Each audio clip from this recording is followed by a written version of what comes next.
Fala galera, beleza? Tô com um probleminha aqui no meu palio. Cheguei esses dias em casa, daí minha esposa tava reclamando que o som não parou de funcionar. Até ó, ligo ele, tento ligar, né? Mas não vai. Aí o que acontece? Comecei a dar uma mexida aqui, já fui procurar o fusível, né? Onde é que tá o fusível desse bendito, né? Até procurei aqui atrás, mas o fusível do trás do som tava bom. Aí o que eu encontrei aqui, ó, apenas um fusívelzinho queimado. É assim deixar ele aqui, ó. Esse aqui, ó. Deixa eu ver. Aproximar mais aqui pra vocês verem aqui, ó. Tem a tampinha aqui, ó, do Palio Fire, ó. Caixa fusível aqui, ó.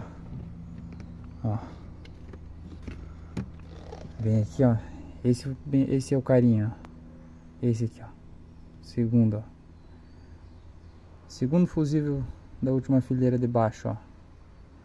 Da esquerda pra direita, ó. Eu peguei um alicatezinho aqui, né? Pra ficar fácil de remover ele. Ó. Se quiser, podem ver, ó. Deixa eu ver se consigo aproximar, ó. Pode ver que ele, ali dentro dele, ele queimou, ó. Quebrou, ó. Sei quando é queima, né? Agora vamos... Ó, aqui tem um fusívelzinho, ó. Pode ver que a liga dele lá dentro, ó, tá inteirinha, ó. Esse é um fusível bom. Aí vem aqui, ó. Coloca o bicho. Agora vamos ver aqui, ó. Aí, ó. Já ligou na hora.